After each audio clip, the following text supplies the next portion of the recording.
ವಾರ್ಗೆ ಮತ್ತೊಮ್ಮೆ ಸ್ವಾಗತ. ಸ್ಯಾಂಡಲ್ವುಡ್ನಲ್ಲಿ star war ತಾರಕಕ್ಕೇರಿದೆ. ನಟ ಕಿಚ್ಚ ಸುದೀಪ್ ಆಡಿದಂತಹ ಅದೊಂದು ಮಾತಿಗೆ ದರ್ಶನ್ ಫ್ಯಾನ್ಸ್ ಸಿಡಿದೆದ್ದಿದ್ದಾರೆ.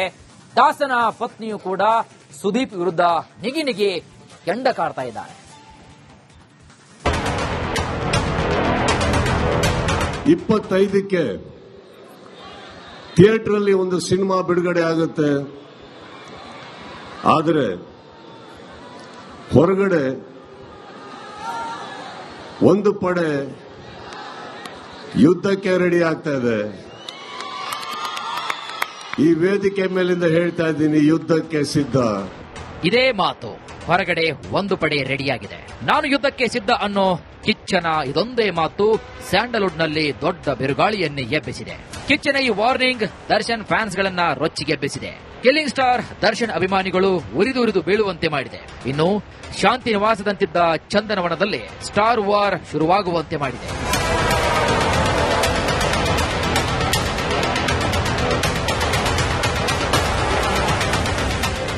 ಹುಬ್ಬಳ್ಳಿಯ ಮಾರ್ಕ್ ಇವೆಂಟ್ನಲ್ಲಿ ಕಿಚ್ಚ ಸುದೀಪ್ ಆಡಿದಂತಹ ಮಾತಿಗೆ ದಾಸನ ಅಭಿಮಾನಿಗಳು ಮುಗಿಬಿದ್ದಿದ್ದಾರೆ. ಡಿ ಬಾಸ್ ಫ್ಯಾನ್ಸ್ ಪರವಾಗಿ ಖುದ್ದು ದರ್ಶನ್ ಪತ್ನಿ ವಿಜಯಲಕ್ಷ್ಮಿ ಅಖಾಡಕ್ಕಿಳಿದಿದ್ದಾರೆ. ಇನ್ನು ಮಾಣಿಕ್ಯನಿಗೆ ಭರ್ಜರಿಯಾಗಿ ತಿರುಗೇಟು ಕೊಟ್ಟಿದ್ದಾರೆ. ಕೆಲವೊಂದು ವ್ಯಕ್ತಿಗಳು ದರ್ಶನ್ ಅವ್ರು ಇಲ್ಲದೆ ಇದ್ದಾಗ ಅವ್ರ ಬಗ್ಗೆ ಹಾಗೆ ಅವ್ರ ಫ್ಯಾನ್ಸ್ ಬಗ್ಗೆ ವೇದಿಕೆ ಮೇಲೆ ಹೋಗೋದು, ನಿಂತ್ಕೊಂಡು ಮಾತಾಡೋದು, ಚಾನೆಲ್ ಮೀಡಿಯಲ್ಲಿ ಕೂತ್ಕೊಂಡು ಮಾತಾಡೋದು, ಹೊರ ಕೂತ್ಕೊಂಡು ಮಾತಾಡೋದು ಎಲ್ಲ ಮಾಡ್ತಿದ್ದಾರೆ. ಅದೇ ಜನಗಳು ದರ್ಶನ್ ಅವ್ರು ಇದ್ದಾಗ ಅವ್ರು ಬೆಂಗಳೂರಲ್ಲಿ ಇರ್ತಾರ ಇಲ್ವಾ ಅಂತಾನೆ ಗೊತ್ತಾಗಲ್ಲ, ಎಲ್ಲಿ ಮಾಯ ಆಗ್ತಾರೆ ಅಂತಾನೂ ಗೊತ್ತಾಗಲ್ಲ. ತಲೆ ಕೆಡಿಸ್ಕೋಬಾರ್ದು. ಈತ ವಿಜಯಲಕ್ಷ್ಮಿ ಬೆಂಕಿ ಉಗುಳ್ತಾ ಇದ್ದಂತೆ ಕಿಚ್ಚನ ಆಪ್ತರು ಸಿಡಿದೆದ್ದಿದ್ದಾರೆ. ರಿಪಬ್ಲಿಕ್ ಕನ್ನಡಕ್ಕೆ ಮಾತನಾಡಿದ ಚಕ್ರವರ್ತಿ ಚಂದ್ರಚೂಡ್ ಡಿ ಫ್ಯಾನ್ಸ್ ವಿಜಯಲಕ್ಷ್ಮಿಗೆ ತಿರುಗೇಟು ಕೊಟ್ಟಿದ್ದಾರೆ. ಇದು ಸ್ಟಾರ್ ವಾರ್ ಅಲ್ಲ, ಸ್ಯಾಡಿಸಮ್ ವಾರ್. ಕಾಂಪಿಟೇಟಿವ್ ಆಗಿ ಬೆಳೆಯೋದನ್ನ ಸ್ಟಾರ್ ವಾರ್ ಅಂತಾರೆ. ಆ ಸ್ಟಾರ್ ವಾರ್ ಅನ್ನೋದು ತುಂಬಾ ಪಾಸಿಟಿವ್. ಇದು ಸ್ಯಾಡಿಸಮ್ ವಾರ್. ದಿಸ್ ಇಸ್ ಪಕ್ಕ ವಿಕೃತಿ. ಇದನ್ನ ಸ್ಟಾರ್ ವಾರ್ ಅಂದ್ಬಿಟ್ಟು ಅದಕ್ಕೆ ಅವಮಾನನೆ ಮಾಡಕ್ ಹೋಗ್ತೀವಿ. ಬಡಿ ಕಲ್ಚರ್ ಹೇಳಿಕೊಡಬಾರದು. ತನ್ನ ಅಭಿಮಾನಿಗಳಿಗೆ ಬಡಿ ಕಲ್ಚರ್ ಅನ್ನ, ವಿಕೃತಿಯ ಕಲ್ಚರ್ ಅನ್ನ ಹೇಳ್ಕೊಡಬಾರದು. ಇವರೆಂತೂ ಹೇಳ್ಕೊಟ್ಟಿಲ್ಲ. ಅದೇ ನಮಗೆ ಅವ್ರ ಮೇಲೆ ಇರೋ ಅಭಿಮಾನ. ಥಿಯೇಟರ್ ಖಾಲಿ ಅಂತ ಸ್ಕ್ರೀನ್ ಶಾಟ್ ಹಾಕ್ತಾರೆ. ಎಷ್ಟು ಅವರಲ್ಲಿ ಎಷ್ಟು ಥಿಯೇಟರ್ ಫಿಲಪ್ ಆಗುತ್ತೆ ಮತ್ತು ಎಷ್ಟು ಗಂಟೆಗಳ ಶೋಗೆ, ಅಂದ್ರೆ 24 ಗಂಟೆಗಳ ಶೋ, 48 ಗಂಟೆಗಳ ಶೋಗ ಎಷ್ಟು ಗಂಟೆಗಳಿಗೆ ಆಗುತ್ತೆ ಅಂತ 3 ರಿಂದ 5 ನಿಮಿಷದಲ್ಲಿ ಫಿಲಪ್ ಆಗಿರೋದಕ್ಕೆ ಥಿಯೇಟರ್ ಖಾಲಿ ಹೊಡಿತಾ ಇದೆ ಅಂತ ಸ್ಕ್ರೀನ್ ಶಾಟ್ಗಳನ್ನು ಮಾಡೋದು, ಜನರು ಅದನ್ನು ನಂಬಿಸೋದಕ್ಕೆ ಪ್ರಯತ್ನ ಪಡೋದು. ಆಮೇಲೆ ಇವರಿಗೆ ಬುಕ್ ಮೈ ಶೋ ಏನ್ ಮಾಡುತ್ತೆ ಅನ್ನೋದು ಗೊತ್ತಿದೆ. ಆಮೇಲೆ ಇವರಿಗೆ ಆನ್ಲೈನ್ ಅಲ್ಲಿ ಟಿಕೆಟ್ ತಗೊಳಕ್ ಬರ್ತಾವಿಲ್ಲ, ನಂಗೆ ಗೊತ್ತಿಲ್ಲ. ಇವರೆಲ್ಲ ಮೋಸ್ಟ್ಲಿ ಥಿಯೇಟರ್ ಮುಂದೆ ಹಿಂಗ್ ಕೂಗಾಡ್ತಾರೆ ಅಂದ್ರೆ ಇವ್ರಿಗೆ ಆನ್ಲೈನ್ ಅಲ್ಲಿ ಟಿಕೆಟ್ ಬುಕ್ ಮಾಡಕ್ಕೂ ಬರಲ್ಲ, ಆ ಕಲ್ಚರ್ ಗೊತ್ತಿಲ್ಲ ಅಂತ ಅನ್ಕೋತೀನಿ. ಮೊಬೈಲ್ ಯೂಸ್ ಮಾಡಕ್ಕೂ ಬರಲ್ಲ ಅನ್ಕೋತೀನಿ. ಎತ್ತಿಗೆ ಜ್ವರ ಬಂದ್ರೆ ಎಮ್ಮೆಗೆ ಬರಿ ಎಳೆದ್ರಂತೆ. ಯಾವ್ದೋ ಎತ್ತಿಗೆ ಜ್ವರ ಬಂದ್ರೆ ಇನ್ಯಾರಿಗೋ ಎಮ್ಮೆಗೆ ಬರ ಹೇಳಿದ್ರು ಅಂತ ಹೇಳ್ತಾರಲ್ಲ, ಗಾದೆ ಇದೆಯಲ್ಲ, ಹಳ್ಳಿ ಗಾದೆ, ಆ ತರದಾಗೋಯ್ತು. ಇವ್ರು ತಗೊಂಡೆ ಬರ ಹೇಳ್ಕೊಳ್ಳೋದು. ನನಗೆ ಹೇಳ್ತಾ ಇದಾರೆ ಅಂತಂದ್ರೆ ಇವ್ರಿಗೆ ಸುಮ್ನಿರಕ್ ಆಗ್ತಾ ಇಲ್ಲ, ಸಮಾಧಾನವಾಗಿ ಇರಕ್ ಆಗ್ತಾ ಇಲ್ಲ, ತಮ್ಮ ಜೀವನದಲ್ಲಿರುವ ಸವಾಲುಗಳನ್ನು ಎದುರಿಸ್ಕೊಳಕ್ ಆಗ್ತಾ ಇಲ್ಲ ಇವ್ರಿಗೆ. ಅದನ್ನ ಫೇಸ್ ಮಾಡೋದು ಬಿಟ್ಬಿಟ್ಟು ತಲೆ ಮೇಲೆ ಎಳ್ಕೊಳ್ತಾ ಇರೋದು ಎಲ್ಲದನ್ನು. ಸುದೀಪ್ ಆಪ್ತ ಚಕ್ರವರ್ತಿ ಚಂದ್ರಚೂಡ್ ಪರೋಕ್ಷವಾಗಿ ದರ್ಶನ್ ಅಭಿಮಾನಿಗಳ ವಿರುದ್ಧ ಕಿಡಿಕಾರಿದ್ದಾರೆ. ಇತ್ತ ಪೈರಸಿ ಬಗ್ಗೆ ಮಾತನಾಡಿದಂತಹ ತುಪ್ಪದ ಬಡಿಗೆ ರಾಗಿಣಿ ಹೆಲ್ದಿ ಕಾಂಪಿಟೇಷನ್ ಇರಬೇಕು ಅಂತ ಹೇಳಿದ್ದಾರೆ. ಆಸ್ ಅನ್ ಆಕ್ಟರ್ ಯಾವತ್ತೂ we always mean to say that healthy competition is welcome ಅಂತ. ಸೊ ನನಗೆ ಗೊತ್ತಿಲ್ಲ, ನಾನು ನೋಡಿಲ್ಲ ಅವ್ರು ಏನ್ ಹೇಳಿರೋದು, ಯಾವಾಗ ಹೇಳಿರೋದು. But I am sure that it's all in healthy competition. It's not personal at all. Personal ಅಂತೂ ಇರಲ್ಲ 100%. ಸ್ಟಾರ್ ಆದವರು ಅಭಿಮಾನಿಗಳಿಗೆ ಮಾದರಿಯಾಗಿರಬೇಕು. ಸಾಧ್ಯ ಆದ್ರೆ ಒಳ್ಳೆಯದನ್ನ ಹೇಳಿಕೊಡಬೇಕು. ಅದು ಬಿಟ್ಟು ಅಭಿಮಾನಿಗಳ ನಡುವೆಯೇ ಕಿಚ್ಚನ್ನ ಎಬ್ಬಿಸಬಾರದು. ಬಚ್ಚನ್ ಮಾತಿನಿಂದ ಶುರುವಾದ ಫ್ಯಾನ್ಸ್ ವಾರ್ ಎಲ್ಲಿಗೆ ಹೋಗಿ ಮುಟ್ಟುತ್ತೋ ಕಾದು ನೋಡಬೇಕಾಗಿದೆ.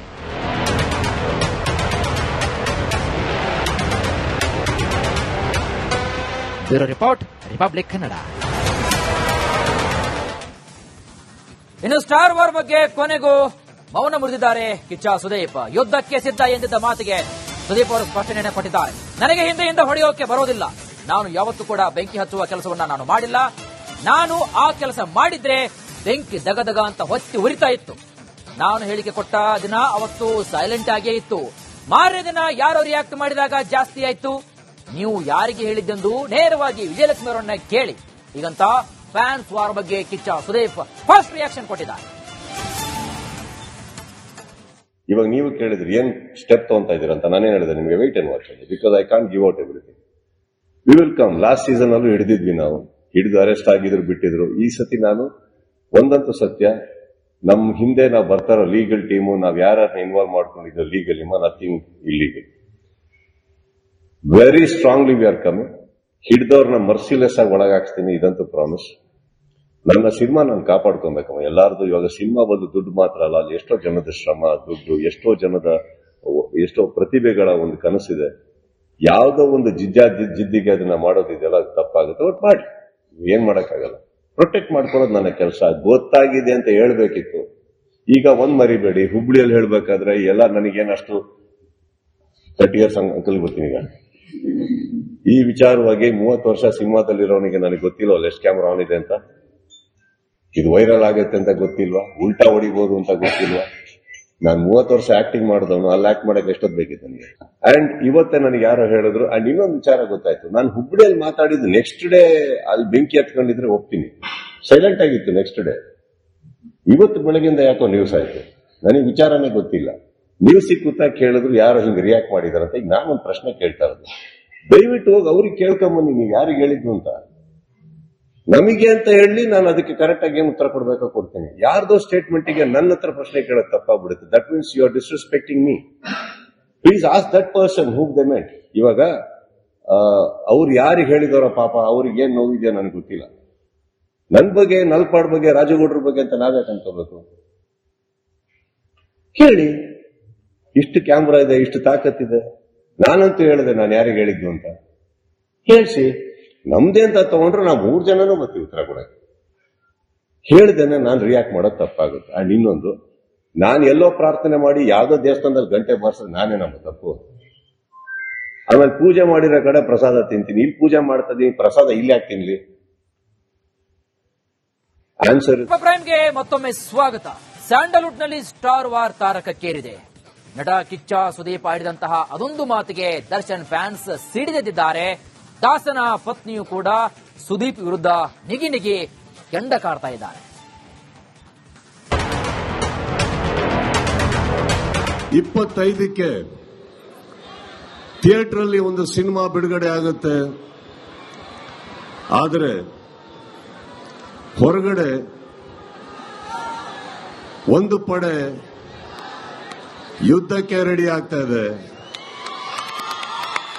ಈ ವೇದಿಕೆ ಮೇಲಿಂದ ಹೇಳ್ತಾ ಇದ್ದೀನಿ, ಯುದ್ಧಕ್ಕೆ ಸಿದ್ಧ. ಇದೇ ಮಾತು, ಹೊರಗಡೆ ಒಂದು ಪಡೆ ರೆಡಿಯಾಗಿದೆ, ನಾನು ಯುದ್ಧಕ್ಕೆ ಸಿದ್ಧ ಅನ್ನೋ ಕಿಚ್ಚನ ಇದೊಂದೇ ಮಾತು ಸ್ಯಾಂಡಲ್ವುಡ್ ನಲ್ಲಿ ದೊಡ್ಡ ಬಿರುಗಾಳಿಯನ್ನೇ ಎಬ್ಬಿಸಿದೆ. ಕಿಚ್ಚನ ಈ ವಾರ್ನಿಂಗ್ ದರ್ಶನ್ ಫ್ಯಾನ್ಸ್ ಗಳನ್ನ ರೊಚ್ಚಿಗೆಬ್ಬಿಸಿದೆ. ಕಿಲ್ಲಿಂಗ್ ಸ್ಟಾರ್ ದರ್ಶನ್ ಅಭಿಮಾನಿಗಳು ಉರಿದು ಬೀಳುವಂತೆ ಮಾಡಿದೆ. ಇನ್ನು ಶಾಂತಿ ನಿವಾಸದಂತಿದ್ದ ಚಂದನವನದಲ್ಲಿ ಸ್ಟಾರ್ ವಾರ್ ಶುರುವಾಗುವಂತೆ ಮಾಡಿದೆ.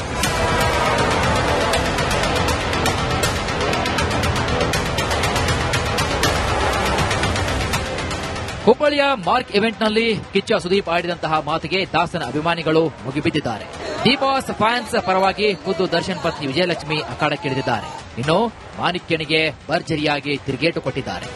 ಕೆಲವೊಂದು ವ್ಯಕ್ತಿಗಳು ದರ್ಶಕರು ಇಲ್ಲದೆ ಇದ್ದಾಗ ಅವ್ರ ಬಗ್ಗೆ ಹಾಗೆ ಅವ್ರ ಫ್ಯಾನ್ಸ್ ಬಗ್ಗೆ ವೇದಿಕೆ ಮೇಲೆ ಹೋಗೋದು, ನಿಂತ್ಕೊಂಡು ಮಾತಾಡೋದು, ಚಾನೆಲ್ ಮೀಡಿಯಲ್ಲಿ ಕುತ್ಕೊಂಡು ಮಾತಾಡೋದು, ಹೊರ ಕುತ್ಕೊಂಡು ಮಾತಾಡೋದು ಎಲ್ಲ ಮಾಡ್ತಿದ್ದಾರೆ. ಅದೇ ಜನಗಳು ದರ್ಶನ್ ಅವ್ರು ಇದ್ದಾಗ ಅವ್ರು ಬೆಂಗಳೂರಲ್ಲಿ ಇರ್ತಾರಾ ಇಲ್ವಾ ಅಂತಾನೆ ಗೊತ್ತಾಗಲ್ಲ, ಎಲ್ಲಿ ಮಾಯ ಆಗ್ತಾರೆ ಅಂತಾನೂ ಗೊತ್ತಾಗಲ್ಲ. ತಲೆ ಕೆಡಿಸ್ಕೋಬಾರ್ದು. ಈತ ವಿಜಯಲಕ್ಷ್ಮಿ ಬೆಂಕಿ ಉಗುಳ್ತಾ ಇದ್ದಂತೆ ಕಿಚ್ಚನ ಆಪ್ತರು ಸಿಡಿದೆದ್ದಿದ್ದಾರೆ. ರಿಪಬ್ಲಿಕ್ ಕನ್ನಡಕ್ಕೆ ಮಾತನಾಡಿದ ಚಕ್ರವರ್ತಿ ಚಂದ್ರಚೂಡ್ ಡಿ ಫ್ಯಾನ್ಸ್ ವಿಜಯಲಕ್ಷ್ಮಿಗೆ ತಿರುಗೇಟು ಕೊಟ್ಟಿದ್ದಾರೆ. ಇದು ಸ್ಟಾರ್ ವಾರ್ ಅಲ್ಲ, ಸ್ಯಾಡಿಸಮ್ ವಾರ್. ಕಾಂಪಿಟೇಟಿವ್ ಆಗಿ ಬೆಳೆಯೋದನ್ನ ಸ್ಟಾರ್ ವಾರ್ ಅಂತಾರೆ. ಆ ಸ್ಟಾರ್ ವಾರ್ ಅನ್ನೋದು ತುಂಬಾ ಪಾಸಿಟಿವ್. ಇದು ಸ್ಯಾಡಿಸಮ್ ವಾರ್. ಇದು ದಿಸ್ ಇಸ್ ಪಕ್ಕ ವಿಕೃತಿ. ಇದನ್ನ ಸ್ಟಾರ್ ವಾರ್ ಅಂದ್ಬಿಟ್ಟು ಅದಕ್ಕೆ ಅವಮಾನನೆ ಮಾಡಕ್ ಹೋಗ್ತೀವಿ. ಹೊಡಿ ಬಡಿ ಕಲ್ಚರ್ ಹೇಳಿಕೊಡಬಾರದು. ತನ್ನ ಅಭಿಮಾನಿಗಳಿಗೆ ಹೊಡಿ ಬಡಿ ಕಲ್ಚರ್ ಅನ್ನ, ವಿಕೃತಿ ಕಲ್ಚರ್ ಅನ್ನ ಹೇಳ್ಕೊಡಬಾರದು. ಇವರೆಂತೂ ಹೇಳ್ಕೊಟ್ಟಿಲ್ಲ. ಅದೇ ನಮಗೆ ಅವ್ರ ಮೇಲಿರೋ ಅಭಿಮಾನ. ಥಿಯೇಟರ್ ಖಾಲಿ ಅಂತ ಸ್ಕ್ರೀನ್ ಶಾಟ್ ಹಾಕ್ತಾರೆ.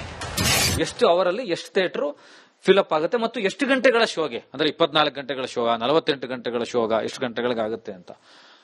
3 ರಿಂದ 5 ನಿಮಿಷದಲ್ಲಿ ಫಿಲಪ್ ಆಗಿರೋದಕ್ಕೆ ಥಿಯೇಟರ್ ಖಾಲಿ ಹೊಡಿತಾ ಇದೆ ಅಂತ ಸ್ಕ್ರೀನ್ ಶಾಟ್ಗಳನ್ನು ಮಾಡೋದು, ಜನರು ಅದನ್ನು ನಂಬಿಸೋದಕ್ಕೆ ಪ್ರಯತ್ನ ಪಡೋದು.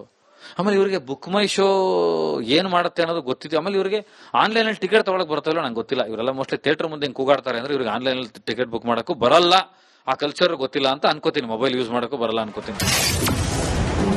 ಎತ್ತಿಗೆ ಜ್ವರ ಬಂದ್ರೆ ಎಮ್ಮೆಗೆ ಬರಿ ಎಳೆದ್ರಂತೆ. ಯಾವ್ದೋ ಎತ್ತಿಗೆ ಜ್ವರ ಬಂದ್ರೆ ಇನ್ಯಾರಿಗೋ ಎಮ್ಮೆಗೆ ಬರ ಎಳೆದ್ರು ಅಂತ ಹೇಳ್ತಾರಲ್ಲ, ಗಾದೆ ಇದೆಯಲ್ಲ, ಹಳ್ಳಿ ಗಾದೆ, ಆ ತರದಾಗೋಯ್ತು. ಇವ್ರು ತಗೊಂಡೆ ಬರ ಹೇಳ್ಕೊಳ್ಳೋದು. ಇದು ನನಗೆ ಹೇಳ್ತಾ ಇದ್ದಾರೆ ಅಂತಂದ್ರೆ ಇವ್ರಿಗೆ ಸುಮ್ನಿರಕ್ ಆಗ್ತಾ ಇಲ್ಲ, ಸಮಾಧಾನವಾಗಿ ಇರಕ್ ಆಗ್ತಾ ಇಲ್ಲ, ತಮ್ಮ ಜೀವನದಲ್ಲಿರುವ ಸವಾಲುಗಳನ್ನು ಎದುರಿಸ್ಕೊಳಕ್ ಆಗ್ತಾ ಇಲ್ಲ ಇವ್ರಿಗೆ. ಅದನ್ನ ಫೇಸ್ ಮಾಡೋದು ಬಿಟ್ಬಿಟ್ಟು ತಲೆ ಮೇಲೆ ಎಳ್ಕೊಳ್ತಾ ಇರೋದು ಎಲ್ಲದನ್ನು. ಸುದೀಪ್ ಆಪ್ತ ಚಕ್ರವರ್ತಿ ಚಂದ್ರಚೂಡ್ ಪರೋಕ್ಷವಾಗಿ ದರ್ಶನ್ ಅಭಿಮಾನಿಗಳ ವಿರುದ್ಧ ಕಿಡಿಕಾರಿದ್ದಾರೆ. ಇತ್ತ ಪೈರಸಿ ಬಗ್ಗೆ ಮಾತನಾಡಿದಂತಹ ತುಪ್ಪದ ಬಡಗಿ ರಾಗಿಣಿ ಹೆಲ್ದಿ ಕಾಂಪಿಟೇಷನ್ ಇರಬೇಕು ಅಂತ ಹೇಳಿದ್ದಾರೆ. ಆಸ್ ಅನ್ ಆಕ್ಟರ್ ಯಾವತ್ತೂ we always mean to say that healthy competition is welcome ಅಂತ. ಸೊ ನನಗೆ ಗೊತ್ತಿಲ್ಲ, ನಾನು ನೋಡಿಲ್ಲ ಅವ್ರು ಏನ್ ಹೇಳಿರೋದು, ಯಾವಾಗ ಹೇಳಿರೋದು. But I am sure that it's all in healthy competition. It's not personal at all.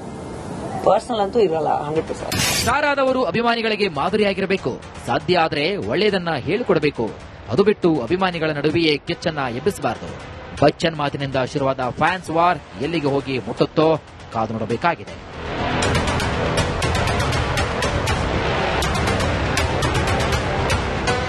Bureau report, republic Kannada. ಇನ್ನು ಸ್ಟಾರ್ ವಾರ್ ಬಗ್ಗೆ ಕೊನೆಗೂ ಮೌನ ಮುರಿದಿದ್ದಾರೆ ಕಿಚ್ಚ ಸುದೀಪ್. ಯುದ್ಧಕ್ಕೆ ಸಿದ್ಧ ಎಂದಿದ್ದ ಮಾತಿಗೆ ಸುದೀಪ್ ಅವರು ಸ್ಪಷ್ಟನೆ ಕೊಟ್ಟಿದ್ದಾರೆ. ನನಗೆ ಹಿಂದೆಯಿಂದ ಹೊಡೆಯೋಕೆ ಬರೋದಿಲ್ಲ. ನಾನು ಯಾವತ್ತೂ ಕೂಡ ಬೆಂಕಿ ಹಚ್ಚುವ ಕೆಲಸವನ್ನ ನಾನು ಮಾಡಿಲ್ಲ. ನಾನು ಆ ಕೆಲಸ ಮಾಡಿದ್ರೆ ಬೆಂಕಿ ದಗದಗ ಅಂತ ಹೊತ್ತಿ ಉರಿತಾ ಇತ್ತು. ನಾನು ಹೇಳಿಕೆ ಕೊಟ್ಟ ದಿನ ಅವತ್ತು ಸೈಲೆಂಟ್ ಆಗೇ ಇತ್ತು. ಮಾರನೇ ದಿನ ಯಾರೋ ರಿಯಾಕ್ಟ್ ಮಾಡಿದಾಗ ಜಾಸ್ತಿ ಆಯ್ತು. ನೀವು ಯಾರಿಗೆ ಹೇಳಿದ್ದೆಂದು ನೇರವಾಗಿ ವಿಜಯಲಕ್ಷ್ಮಿ ಅವರನ್ನ ಕೇಳಿ. ಹೀಗಂತ ಫ್ಯಾನ್ಸ್ ವಾರ್ ಬಗ್ಗೆ ಕಿಚ್ಚ ಸುದೀಪ್ ಫಸ್ಟ್ ರಿಯಾಕ್ಷನ್ ಕೊಟ್ಟಿದ್ದಾರೆ. ಇವಾಗ ನೀವು ಕೇಳಿದ್ರಿ ಏನ್ ಸ್ಟೆಪ್ ತಗೊಂತಾ ಇದೀರ ಅಂತ. ನಾನೇನ್ ಹೇಳಿದೆ ನಿಮಗೆ, wait and watch, because I can't give out everything. We will come. Last season ಅಲ್ಲೂ ಹಿಡಿದಿದ್ವಿ ನಾವು, ಹಿಡಿದು ಅರೆಸ್ಟ್ ಆಗಿದ್ರು, ಬಿಟ್ಟಿದ್ರು. ಈ ಸತಿ ನಾನು ಒಂದಂತೂ ಸತ್ಯ, ನಮ್ ಹಿಂದೆ ನಾವು ಬರ್ತಾರೋ ಲೀಗಲ್ ಟೀಮು, ನಾವ್ ಯಾರನ್ನ ಇನ್ವಾಲ್ವ್ ಮಾಡ್ಕೊಂಡಿದ್ದೋ legal nothing illegal. Very strongly we are coming. ಹಿಡಿದವ್ರನ್ನ ಮರ್ಸಿಲೆಸ್ ಆಗಿ ಒಳಗಾಕ್ಸ್ತೀನಿ, ಇದಂತೂ ಪ್ರಾಮಿಸ್. ನನ್ನ ಸಿನಿಮಾ ನಾನು ಕಾಪಾಡ್ಕೊಬೇಕಮ್ಮ. ಎಲ್ಲಾರ್ದು ಇವಾಗ ಸಿನಿಮಾ ಬಂದು ದುಡ್ಡು ಮಾತ್ರ ಅಲ್ಲ, ಅಲ್ಲಿ ಎಷ್ಟೋ ಜನದ ಶ್ರಮ, ದುಡ್ಡು, ಎಷ್ಟೋ ಪ್ರತಿಭೆಗಳ ಒಂದು ಕನಸಿದೆ. ಯಾವ್ದೋ ಒಂದು ಜಿದ್ದಿಗೆ ಅದನ್ನ ಮಾಡೋದಿದೆಯಲ್ಲ, ಅದು ತಪ್ಪಾಗುತ್ತೆ. ಒಟ್ಟು ಮಾಡಿ, ಏನ್ ಮಾಡಕ್ಕಾಗಲ್ಲ. ಪ್ರೊಟೆಕ್ಟ್ ಮಾಡ್ಕೊಳ್ಳೋದು ನನ್ನ ಕೆಲಸ. ಗೊತ್ತಾಗಿದೆ ಅಂತ ಹೇಳ್ಬೇಕಿತ್ತು. ಈಗ ಒಂದ್ ಮರಿಬೇಡಿ, ಹುಬ್ಳಿಯಲ್ಲಿ ಹೇಳ್ಬೇಕಾದ್ರೆ ಎಲ್ಲ ನನಗೇನಷ್ಟು 30 years ಅಂಕಲ್ ಗೊತ್ತೀನಿ. ಈಗ ಈ ವಿಚಾರವಾಗಿ 30 ವರ್ಷ ಸಿನಿಮಾದಲ್ಲಿರೋನಿಗೆ ನನಗೆ ಗೊತ್ತಿಲ್ವಲ್ಲ ಎಷ್ಟು ಕ್ಯಾಮ್ರಾ ಆನ್ ಇದೆ ಅಂತ. ಇದು ವೈರಲ್ ಆಗತ್ತೆ ಅಂತ ಗೊತ್ತಿಲ್ವಾ? ಉಲ್ಟಾ ಹೊಡಿಬಹುದು ಅಂತ ಗೊತ್ತಿಲ್ವಾ? ನಾನು 30 ವರ್ಷ ಆಕ್ಟಿಂಗ್ ಮಾಡಿದವನು, ಅಲ್ಲಿ ಆಕ್ಟ್ ಮಾಡಕ್ಕೆ ಎಷ್ಟೊತ್ತು ಬೇಕಿತ್ತು ನನಗೆ. ಅಂಡ್ ಇವತ್ತೇ ನನಗೆ ಯಾರೋ ಹೇಳಿದ್ರು. ಅಂಡ್ ಇನ್ನೊಂದು ವಿಚಾರ ಗೊತ್ತಾಯ್ತು, ನಾನು ಹುಬ್ಳಿಯಲ್ಲಿ ಮಾತಾಡಿದ್ದು ನೆಕ್ಸ್ಟ್ ಡೇ ಅಲ್ಲಿ ಬೆಂಕಿ ಹತ್ಕೊಂಡಿದ್ರೆ ಒಪ್ತೀನಿ, ಸೈಲೆಂಟ್ ಆಗಿತ್ತು ನೆಕ್ಸ್ಟ್ ಡೇ. ಇವತ್ತು ಬೆಳಗಿಂದ ಯಾಕೋ ನ್ಯೂಸ್ ಆಯ್ತು, ನನಗೆ ವಿಚಾರನೇ ಗೊತ್ತಿಲ್ಲ. ನ್ಯೂಸ್ ಸಿಕ್ಕುತ್ತಾ ಕೇಳಿದ್ರು ಯಾರೋ ಹಿಂಗೆ ರಿಯಾಕ್ಟ್ ಮಾಡಿದಾರಂತ. ಈಗ ನಾನೊಂದು ಪ್ರಶ್ನೆ ಕೇಳ್ತಾ ಇರೋದು, ದಯವಿಟ್ಟು ಹೋಗಿ ಅವ್ರಿಗೆ ಕೇಳ್ಕೊಂಬನ್ನಿ, ನೀವು ಯಾರಿಗೆ ಹೇಳಿದ್ದು ಅಂತ. ನಮಗೆ ಅಂತ ಹೇಳಿ ನಾನು ಅದಕ್ಕೆ ಕರೆಕ್ಟ್ ಆಗಿ ಏನು ಉತ್ತರ ಕೊಡ್ಬೇಕೋ ಕೊಡ್ತೀನಿ. ಯಾರ್ದೋ ಸ್ಟೇಟ್ಮೆಂಟ್ಗೆ ನನ್ನ ಹತ್ರ ಪ್ರಶ್ನೆ ಕೇಳೋದು ತಪ್ಪಾಗ್ಬಿಡುತ್ತೆ. That means you are disrespecting me.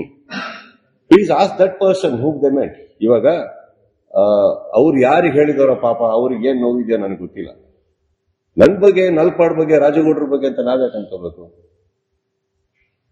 ಕೇಳಿ, ಇಷ್ಟು ಕ್ಯಾಮ್ರಾ ಇದೆ, ಇಷ್ಟು ತಾಕತ್ತಿದೆ. ನಾನಂತೂ ಹೇಳಿದೆ ನಾನು ಯಾರಿಗೆ ಹೇಳಿದ್ದು ಅಂತ. ಹೇಳ್ಸಿ, ನಮ್ದೇ ಅಂತ ತಗೊಂಡ್ರೆ ನಾವು 3 ಜನನೂ ಬರ್ತೀವಿ ಉತ್ತರ ಕೊಡಕ್ಕೆ. ಹೇಳ್ದೇನೆ ನಾನು ರಿಯಾಕ್ಟ್ ಮಾಡೋದು ತಪ್ಪಾಗುತ್ತೆ. ಅಂಡ್ ಇನ್ನೊಂದು, ನಾನು ಎಲ್ಲೋ ಪ್ರಾರ್ಥನೆ ಮಾಡಿ ಯಾವ್ದೋ ದೇವಸ್ಥಾನದಲ್ಲಿ ಗಂಟೆ ಬಾರಿಸೋದು ನಾನೇ ನಮ್ಮ ತಪ್ಪು. ಆಮೇಲೆ ಪೂಜೆ ಮಾಡಿರೋ ಕಡೆ ಪ್ರಸಾದ ತಿಂತೀನಿ, ಇಲ್ಲಿ ಪೂಜೆ ಮಾಡ್ತಾ ಇದೀನಿ, ಪ್ರಸಾದ ಇಲ್ಲಿ ಯಾಕೆ ತಿನ್ಲಿ? ಆನ್ಸರ್